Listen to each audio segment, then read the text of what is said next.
Ito yung araw na pupunta kami ng Takayama para sa company visit and interview. Opo, lilipat po kami ng trabaho. Matagal na rin namin pinagplanuhan ito at matagal na rin kami naghahanap ng malilipatan. Buti na lang at may nakita akong video na isang Filipino tanto siya na naghahanap ng mga empleyado. Maaga nga kaming umalis ng bahay dahil kailangan naming bumiyahe ng 7 hours papuntang Takayama. Ang Takayama ay probinsya ng Gifu Prefecture. 5:31 ng umaga ang first trip papuntang Wakayama Ken since nasa probinsya kami ng Wakayama. Kaya alas 4 pa lang ay gising na kami. Nandito na kami sa Osaka at may nakita nga kami isang lalaki na naka-Japanese clogs. Ang galing niya kasi parang komportable naman siya. Ito yung train na sasakyan namin papuntang Takayama. 4 hours ang biyahe namin mula dito. At ang kagandahan sa mga train dito sa Japan ay very convenient. Katulad nitong express na sinakyan namin na may wifi outlet para pwede kang mag-charge ng cellphone or laptop or any gadgets habang nagbibiyahe. At meron ding toilet kaya hindi ka mahihirapan kapag nagka-emergency. Ayan, at hinahanap na nga namin kung saan yung outlet dahil first time namin sumakay nitong express train pero wala naman kaming charger na dala. Wala lang, hinahanap lang namin para at least sa susunod na biyahe namin ay alam na namin. At may pa-table din sila para kung gusto mo kumain ay komportable ka. May mga pasahero nga na nagdadala ng obento like kanin at ramen. Maya-maya din ay nakita ko yung pasahero na nagcha-charge ng cellphone niya habang pabalik ako ng upuan galing toilet at doon ko nalaman kung saan ba na nakalagay ang outlet. Habang nagbibiyahe nga kami ay manghang-mangha ako sa ganda ng tanawin sa labas.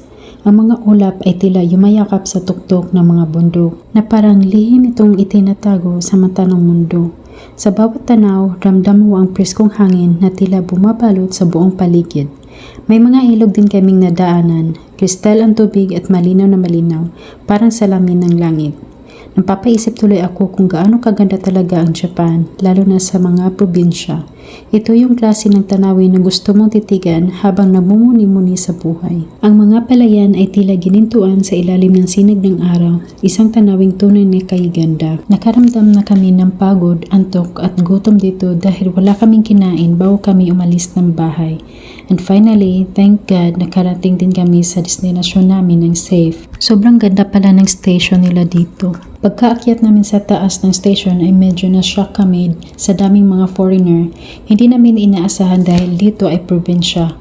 Pagkalabas namin ng station ay nalaman din namin na marami palang tourist spots dito. Naglalakihan din yung mga hotel na malapit lang sa train station. Si Kuya, natanto siya namin na kausap ko ay naghihintay sila sa McDonald's na malapit lang din dito. Yung pagkakakala namin ay kami lang dalawa ni Kayo, may mga kasama pa pala kami ibang mga Pinay. Sa McDonald's na rin kami nag-lunch at nilibre kami ng agency namin na lilipatan namin. There is a train station there. You will be walking around 10 minutes. 10 minutes. 10 minutes walk. From the factory. From the company. From the company. From the company to the train station. If you didn't catch up the bus here, you have another option to go by train. Ini-explain sa amin ni Kuya kung saan ang sakayan at babaan ng bus at pati oras. Libre pala ang pamasahe namin papunta at pauwi galing trabaho.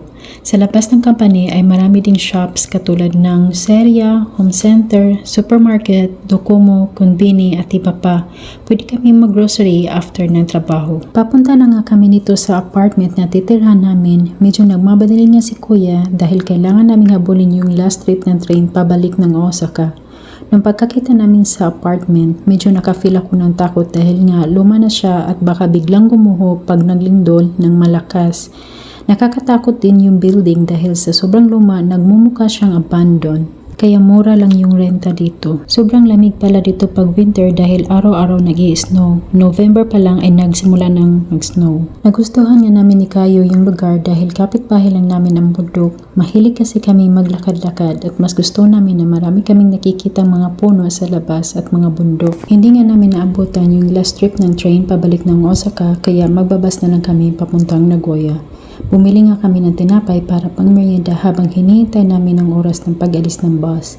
Nag-offer pala si Kuya na doon na lang kami matulog sa bahay niya pero ayaw kasi ni Kayo dahil hindi siya komportable kapag nakikitulog sa ibang bahay at nahihiya rin ako. Shinkansen or bullet train ang sinakyan namin papuntang Osaka, more than 1 hour lang yung biyahe. Nagkamali pa kami ng car number dahil nakaupo kami sa reserved car at yung ticket namin ay non-reserved kaya kailangan namin lumipat from car 16 to car 3 para pa kami mga lasing habang naglalakad papunta sa car 3 dahil sa sobrang bilis kaya hindi ko na-enjoy yung pagsakay ko ng bullet train. First time ko pa naman. Ito pala yung bullet train na sinakyan namin. Lilipat na naman kami sa ibang train papuntang Shimamiya Station. Parte pa rin siya ng Osaka. Habang hinihintay namin yung train, dumating nga itong train na to na may mga pasahero nagpipicture at nag-video. Kaya nag-video na rin ako. Nakalimutan ko na ang pangalan nitong train. Parang famous siya dito sa Japan. Sa loob ay pwede kang mamili kung saan mo gusto. Meron table na parang nasa restaurant ka lang, meron ding deck para pwede kang matulog at meron pang iba. Nakarating na nga kami dito sa Shinsekai. Sa mga oras na ito ay wala na gaanong tao dahil alas 12 na ng hating gabi. Wala na kami masakyan na train pabalik ng Wakayama kaya kailangan namin magpalipas ng gabi dito. Isa ito sa mga tourist spots dito sa Osaka at nandito rin ang Tsutengaku Tower kaya araw-araw sobrang daming tao dito. Naisipan nga namin kumain sa Yoshinoya chain dahil hindi ko pa nasubukan. Mura lang naman siya at ang sarap ng kain namin dito dahil ngayon lang kami nakakain ng kanin sa araw na to.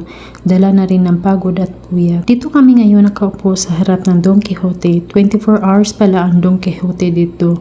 Katabi niya ay club kaya hindi ka kaboring pag tumambay dito. Maaliw ka sa mga lasing na taong dumadaan at meron ding toilet sa loob ng Don Quixote. Buti na lang open siya for public. Ang tawag sa lugar na to ay Namba Dotonbori. Isa ito sa pinakasikat na tourist spots dito sa Osaka. Araw-araw din sobrang daming tao dito at magsisilabasan din yung mga Pinoy para tumambay dito. Bago kami bumalik sa train station ay nag-grocery muna ako ng mga chocolate para ilagay sa balikbayan box dahil kailangan kong ipadala yun bago kami lumipat ng Takayama. 2 plastic bag nga ang grocery ko. Nandito na nga kami sa final destination namin, Kinokawashi. Finally, nakauwi na kami. More than 24 hours kaming walang tulog. Buti na lang at Sabado itong araw na to. Kaya may bukas pa para makapagpahinga kami. Halo-halo na yung nararamdaman namin. Antok, pagod, puyat at init. Pagkadating na namin ng bahay ay agad kami nag-shower at natulog.